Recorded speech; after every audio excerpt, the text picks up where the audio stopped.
বিসমিল্লাহির রহমানির রহিম। আসসালামু আলাইকুম। আজ যে বিষয়টি নিয়ে কথা বলতে চাই সেটা হলো একমাত্র মানবতা, ন্যায়, নীতি, আদর্শের যে ধর্ম, যেটা আল্লাহ তাআলার পক্ষ থেকে একমাত্র সত্য ধর্ম, সেই ধর্ম হচ্ছে ইসলাম।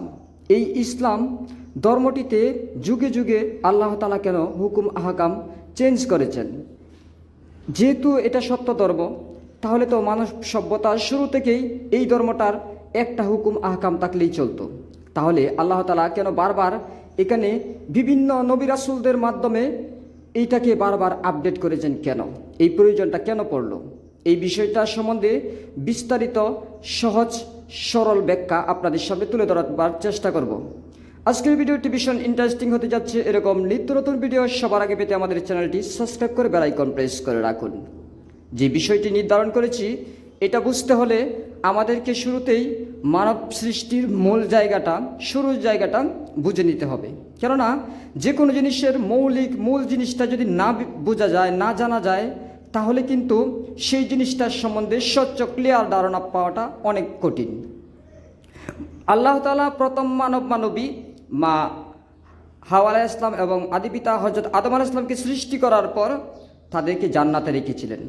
তাদেরকে শুধুমাত্র একটা জিনিস নিষেধ করেছিলেন, সেটা হচ্ছে গন্ধব নামে যে গাছটা আছে সেই গাছের ধারে কাছে যেতে নিষেধ করেছিলেন। একটা শুধুমাত্র নিষেধ ছিল তাদের জন্য। তারপর শয়তানের প্রলোচনায় পড়ে শয়তান তাদেরকে প্রভাবিত করে, তাদেরকে ওয়াসওয়াসা দেয়, তাদেরকে ধোঁকায় ফেলে দেয় এবং তাদেরকে সেই গাছের কাছে তো নিয়েই গেল এবং সেই গাছের ফল খেতে বাধ্য করলো। এক প্রকারে বাধ্য করলো কথাটা আমি এই কারণে বলছি, যেহেতু তার স্রষ্টা, তার মালিক তাকে নিষেধ করেছেন, তারপরেও যেহেতু তারা এটা খেয়ে ফেললো, এই কারণেই বললাম যে তাকে বাধ্য করা হয়েছে। সুতরাং তাকে যেহেতু এই ফলটা খাওয়ানো হয়েছে, তারপরেই তার দেহে কিছু নতুন জিনিস যুক্ত হলো। কি হলো? সেটা হলো যে এখন খাবার দাবার আগের মতো হজম হচ্ছে না, অর্থাৎ আগে পায়খানা প্রস্রাব করতে হতো না। জান্নাত যেহেতু পবিত্র একটা জায়গা, আমরা যখন আবারও নতুন করে জান্নাতে চলে যাব তখন কিন্তু আমাদের পায়খানা প্রস্রাব করতে হবে না, বা সেটার যে সিস্টেম রীতিনীতি সেটা আর থাকবে না। সুতরাং যেহেতু তাদের সাথে অপবিত্র নাপাক জিনিস যুক্ত হয়ে গেল, তখন আল্লাহ তাআলার আদেশে, আল্লাহ তাআলার হুকুমে তাদেরকে জান্নাত থেকে বাহির করা হলো, পৃথিবীতে পাঠিয়ে দেওয়া হলো। পৃথিবীতে আসার পর আল্লাহ তাআলা শিখিয়ে দিয়েছেন আদম আলাইহিস সালামকে দোয়া করার জন্য। সেই দোয়া তিনিই কবুল করেছেন এবং তাদেরকে পৃথিবীতে বসবাস করার জন্য অনুমতি দিয়েছেন এবং তারা সুখে শান্তিতে পৃথিবীতে বসবাস করতে থাকলো। সেই থেকেই শুরু হলো মানব জাতির ইতিহাস বা মানব জাতির যে এই দুনিয়ার বুকে পথ চলা শুরু। এখন পথ চলা যেহেতু শুরু হয়েছে, যেহেতু আল্লাহ তাআলা আদম আলাইহিস সালামকে পৃথিবীতে পাঠিয়ে দিয়েছেন, এখন তো পৃথিবীতে কিভাবে চলবেন, কি কি আদেশ নিষেধ আছে, সেগুলো তার উপর হচ্ছে ওহির মাধ্যমে জানিয়ে দেওয়া হচ্ছে। এখন ধরুন একটা কথার কথা, সেই সময় যদি কিছু জিনিস তাকে নিষেধ করা হতো, তাহলে সেই জিনিসটা কি, এই জিনিসটা সম্বন্ধে যদি ধারণা না থাকে, তাহলে তিনি এটা নিয়ে তো টেনশনগ্রস্ত হবেন। উদাহরণস্বরূপ তিনি যদি বলতেন, আল্লাহ তাআলা যদি ওহির মাধ্যমে আদম আলাইহিস সালামকে জানাতেন যে ধরেন গান বাজনা, নাচ গান, কবিতা, এগুলো হচ্ছে নিষেধ, একটা কথার কথা। এখন আদম আলাইহিস সালামের মনে প্রথমেই প্রশ্ন আসতো যে বাজনা, মিউজিক, এগুলো কি? এগুলো তো আমি জীবনে দেখিনি, জান্নাতেও দেখিনি, কথার কথা পৃথিবীতেও দেখিনি। তাহলে এখন আল্লাহ তাআলা যে নিষেধ করছেন, এই জিনিসটা কি, এটা সম্বন্ধে যদি ধারণা না থাকে তাহলে তো অনেক বড় সমস্যা, তাই না? তো সেইখান থেকে হচ্ছে যে এই জিনিসটা জানালে একটা প্রবলেম। আরেকটা প্রবলেম হচ্ছে আল্লাহ তাআলা যেহেতু বলেছিল যে গন্ধম গাছের আশেপাশে না যাওয়ার জন্য, তারপরেও যেহেতু চলে গিয়েছেন, শয়তানের সবচেয়ে বড় অস্ত্র ছিল তখন যে এই কাজটা যদি তুমি করো তাহলে তুমি সারা জীবন জান্নাতে থাকতে পারবে। সুতরাং এই গন্ধম গাছের ফল যদি তুমি খাও, তুমি চিরদিন, চিরজীবন, অনন্তকাল তুমি এই জান্নাতে বসবাস করতে পারবে। এই কারণে আল্লাহ তাআলা তোমাকে এটা খেতে দিচ্ছেন না, অর্থাৎ একটা সন্দেহ ঢুকানো। এখন যদি বলতো যে গান বাজনা করা হারাম, তাহলে গান বাজনার যে কি কুফল আছে, এটা কেন হারাম করা হয়েছে, এই কোনো দৃষ্টান্ত মানব সমাজে, মানব সভ্যতা ছিল না। সুতরাং মানুষের মনে একটা প্রশ্ন আসতে পারতো, আদম আলাইহিস সালামের মনে একটা প্রশ্ন আসতে পারতো যেটা কেন হারাম করা হয়েছে। সুতরাং সেই সময় সেই বিষয়বস্তুটা হারাম করা হয়নি। ঠিক তেমনি আরেকটি উদাহরণ যদি আমি আপনাদেরকে বলি, যে বলতো যদি যে পর্দার বিধান, যেটা নারীকে ঘরে থাকতে হবে, তখন অনেক মানুষ মনে করতো নারীরা কেন করে থাকবে, এটা তো হচ্ছে যে মানবতা বিরোধী একটা কাজ। যারা সেকুলার, যারা আসলে নাস্তিক মনোভাব নিয়ে কাজ করে, বা যারা মুসলিম বিদ্বেষী, যারা ইসলাম বিদ্বেষী, তারা কিন্তু এই বিষয়টা উঠাতো যে মুসলমানদের শুরু থেকেই হচ্ছে যে নারীদেরকে একটা নির্যাতন করা, ঘরে থাকা, পর্দা করা, এইরকম একটা আইন দিয়ে নারীদের অধিকার নষ্ট করা হয়েছে। এই কারণে আল্লাহ তাআলা হাজার হাজার বছর নারীদেরকে বাহিরে থাকার অনুমতি দিয়েছে এবং অনেক দৃষ্টান্ত আমাদের সামনে তুলে ধরেছেন যে নারীরা বাহিরে থাকলে কি হয়, নারীরা পর্দা না করলে কি হয়, নারীরা অবাধে চলাফেরা করলে কি হয়, অবৈধ মেলামেশা করলে কি হয়। সেই রকম লক্ষ লক্ষ হাজার হাজার দৃষ্টান্ত আমাদের সামনে তুলে ধরে তারপরে আল্লাহ তাআলা জানিয়ে দিয়েছেন, বুঝিয়ে দিয়েছেন যে নারীদের ঘরে থাকাটাই সবচাইতে ভালো কাজ, সবচাইতে সমুচিত। এইরকমভাবে অনেক দৃষ্টান্ত ছিল না বিদায় মানব সভ্যতার শুরুতে আদি পিতা আদম আলাইহিস সালামের সময়, কিংবা তারপরে যে নবী রাসূলগণ এসেছেন তাদের সামনে স্টেপ বাই স্টেপ জিনিসটাকে আপডেট করা হয়েছে।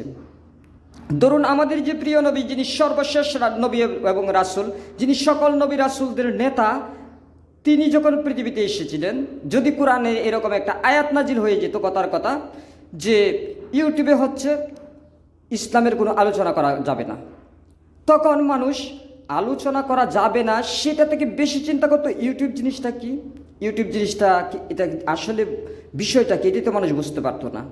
তখন যদি ওহির মাধ্যমে রাসূল সাল্লাল্লাহু আলাইহি ওয়াসাল্লামকে জানাতো, আর রাসূল সাল্লাল্লাহু আলাইহি ওয়াসাল্লাম এসে মুমিনদের কাছে বর্ণনা করতো যে ইউটিউব হচ্ছে একটা অনলাইন প্ল্যাটফর্ম। এখন অনলাইন কি, তারপরে বলতো যে এটা মানুষের হাতে হাতে থাকবে, বা কিংবা মানুষের ঘরে ঘরে থাকবে, মোবাইল ফোন হোক, কম্পিউটার হোক, ল্যাপটপ হোক। তো বলতো এইগুলা কি, এগুলা কিভাবে কাজ করে। তখন যদি বলতো যে এগুলা হচ্ছে ইন্টারনেট সেবা, তাহলে ইন্টারনেট সেবাটা কি। তারপরে যদি বলতো যে এটা হচ্ছে কারেন্টের মাধ্যমে চলাফেরা করবে, তখন বলতো কারেন্ট বা বিদ্যুৎ জিনিসটা কি। এরকম নানান প্রশ্ন চলে আসতো, তাই না। বা কথার কথা মনে করেন যদি বলা হতো যে ফেসবুকে ওয়াজ করা হচ্ছে সবচেয়ে উত্তম পন্থা, তখন সাহাবীরা কান্নাকাটি করা শুরু করে দিত যে আমাদের যুগে তো ফেসবুকেই নেই, সুতরাং আমরা দিনের সবচেয়ে উত্তম যেই পন্থায় কাজ করা সেই কাজটাই করতে পারতেছি না, এখান থেকে বঞ্চিত হচ্ছি। তো এই কারণে আল্লাহ তাআলা সময়ের সাথে সাথে মানুষ কিভাবে জীবনযাপন করবে, মানুষের জীবনযাপনে কি কি রীতিনীতি চেঞ্জ করতে হবে, কি কি নিয়ে আসতে হবে, স্টেপ বাই স্টেপ হচ্ছে ইসলামে আপডেট করেছেন। আর এই আপডেট করার ফলেই আমরা আজ সর্বশেষ নবীদের পক্ষ থেকে যেই নবী এসেছেন, যিনি সকল নবীদের নেতা, যিনি সৃষ্টিকুলের সবচেয়ে বড় আকর্ষণ, যিনি আল্লাহ তাআলার সবচাইতে দয়ার মায়ার প্রিয় ব্যক্তি, সেই ব্যক্তির মাধ্যমে কিয়ামত অবধি ইসলাম কিভাবে চলবে সেটা হচ্ছে যে তিনি মনোনীত করেছেন। এটাকে আপডেট করার আরও একটা কারণ আছে। সেই কারণটা হলো যে হুজুর পাক সাল্লাল্লাহু আলাইহি ওয়াসাল্লাম যখন জীবিত ছিলেন তখন কিন্তু কোরআন এখন অবধি লিখা হচ্ছিল, কিন্তু একসাথে লিখা হয়নি। যেমন বিভিন্ন বস্তুতে লেখা হয়েছিল, হাড্ডি, কাগজ, পাথর, এরকম বিভিন্ন বস্তুতে কোরআন লেখা হচ্ছিল। তো তারও যদি মনে করেন কয়েক হাজার বছর আগে কোরআন শরীফ নাজিল করতেন, আর পুরো কোরআনটাকে হচ্ছে যে কিয়ামত অবধি ঠিকঠাক রাখতে হতো, তাহলে এটা সবটা একসাথে লিখে তারপরে যে রাখবেন সেটাও কিন্তু অনেকটা কষ্টকর হয়ে যেত, যেহেতু তখন লিখার এতটা আধুনিক ব্যবস্থা ছিল না। আর যদি বাবা আদম আলাইহিস সালামের সময় এটা করতো, তাহলে তিনি তো হয়তো বা লেখাপড়ার সিস্টেমটা ওইভাবে জানতেন না, তাহলে তো আরও বড় সমস্যা হতো। উদাহরণস্বরূপ যদি বলি, ঈসা আলাইহিস সালামের যুগে হচ্ছে যে তার যে কিতাব ইনজিল সেটা কিন্তু লেখা হয়নি। ঈসা আলাইহিস সালাম মরে যাওয়ার পর যখন ইনজিল কিতাব তাদের আলেমগণ লিখলো, তখন এখানে অনেক বেশি অ্যাড করা হয়েছে, কাট করা হয়েছে, পরিবর্তন করা হয়েছে, নিজেদের মতো করে সংস্করণ করা হয়েছে। ঠিক তেমনি ইহুদিদের যে কিতাব রয়েছে তাওরাত, সেটাও কিন্তু মুসা আলাইহিস সালাম নিজে লিখে যায়নি।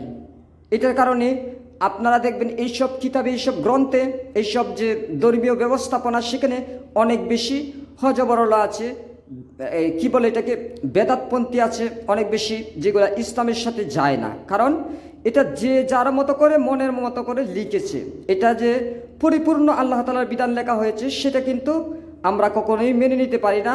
আর এটা কিন্তু পবিত্র কোরআন শরীফেও নাই কোথাও যে তাওরাত এখন যেভাবে আছে সেভাবেই আল্লাহ তাআলা নাজিল করেছে, ইনজিল এখন যেভাবে আছে সেভাবেই আল্লাহ তাআলা নাজিল করেছে। আল্লাহ তাআলা শুধু জানিয়েছে যে পূর্ববর্তী যুগে এরকম বড় বড় 3টা কিতাব সহ বিভিন্ন নবী রাসূলদের সময় বিভিন্ন ধরনের ওহী তিনি নাজিল করেছেন। এখন এটা কতটুকু মানুষ ধরে রেখেছে, সত্যটা কতটুকু মানুষ পালন করছে, সেটা একটা প্রশ্ন কিন্তু থেকেই যায়। সুতরাং লিখা পড়ার করার যে সিস্টেম, যে রীতিনীতি, যেই সময়টাতে নাজিল করলে আল্লাহ তাআলার ওহী বা কিতাব, এটা হচ্ছে যে আল্লাহ তাআলা তো নিজেই বলেছেন তিনি হেফাজত করবেন, কিন্তু মানুষকে দিয়েই তো হেফাজত করাবেন। সুতরাং এই হেফাজত করানোর সিস্টেম অবধি হচ্ছে যে কোনো কিতাবকে ওইভাবে স্থায়ী করার নাই। তো আমরা সংক্ষিপ্ত সময়ে আজকে বোঝার চেষ্টা করেছি যে যুগে যুগে ইসলামকে পরিবর্তন আল্লাহ তাআলা কেন করেছেন। কিন্তু আল্লাহ তাআলা পবিত্র কোরআন শরীফে বলে দিয়েছেন সব নবী রাসূলগণ আল্লাহ তাআলার একাত্মবাদের দাওয়াত দিয়েছেন, তাওহীদের দাওয়াত দিয়েছেন, রিসালাতের দাওয়াত দিয়েছেন, অর্থাৎ দিন ধর্ম একটাই ছিল। কিন্তু বিভিন্ন প্রেক্ষাপটে, বিভিন্ন সময় অসময়ে, বিভিন্ন যুগে যুগে যখন নবী রাসূল এসেছেন, যখন আল্লাহ তাআলা যেটাকে সবচেয়ে বেশি খারাপ মনে করেছেন সেগুলোকে হচ্ছে যে তাদের মাঝখান থেকে রিমুভ করেছেন, মুছেছেন, নিষেধাজ্ঞা দিয়েছেন যে তোমরা এটা আর করতে পারবে না। যদি তাদের মনে প্রশ্ন আসতো কেন, তখন নবী রাসূলগণ চোখে আঙ্গুল দিয়ে দেখিয়ে দিয়েছেন যে তোমরা একের পর এক হচ্ছে বেদাতে মিশে যাচ্ছ, এটা দিয়ে তোমাদের অকল্যাণ হচ্ছে, এটা দিয়ে তোমরা ধ্বংস হয়ে যাচ্ছ, সুতরাং এটা তোমাদের আর করা চলবে না। এরকম যখন বিষয়বস্তু হয়ে দাঁড়ায় তখন হচ্ছে যে এইভাবেই আপডেট করতে করতে কোরআনটাকে ফাইনাল মনোনীত ইসলাম বলে আল্লাহ তাআলা নিজের পক্ষ থেকে ঘোষণা দেন। আর পবিত্র কোরআন শরীফে আরও বলা আছে যে কোনো নবী রাসূল এই দিনের বিরুদ্ধে অবস্থান করে নাই। সুতরাং কোনো ইতিহাস থেকে, কোনো গল্প কাহিনী থেকে আপনারা এইটা খুঁজে বাহির করতে পারবেন না কোনো নবী রাসূল বলেছেন যে আল্লাহ তিনজন, আল্লাহ পাঁচজন, আল্লাহ এক বাদে একাধিক। এটা কোনো নবী রাসূল বলেন নাই। এখন আপনারা অনেকেই বলতে পারেন যে ঈসা আলাইহিস সালামকে অনেকেই বলে যে আল্লাহ তাআলার পুত্র। সো এটা তো হচ্ছে তাদের ধারণা। আল্লাহ তাআলা তো ইনজিল কিতাবে এটা বলেননি। এখন যদি তারা ইনজিল কিতাবে, বাইবেলে এটা যুক্ত করে নেয় তাহলে এইটা তাদের সমস্যা। আল্লাহ তাআলা যেটা বলেছেন সেটা বলেছেন। এখন আপনি আমি যদি সেটাকে বদলে ফেলার চেষ্টা করি বা এটাকে ভুলভাবে উপস্থাপন করি, এটা আমার আপনার সমস্যা। তাতে কিন্তু আল্লাহ তাআলার কোনো সমস্যা হবে না, তাতে আল্লাহ তাআলা কিছু আসবে যাবে না। তো আমরা আজকে আশা করছি বুঝতে পেরেছি যে ইসলামকে আল্লাহ তাআলা বারবার কেন আপডেট করেছেন।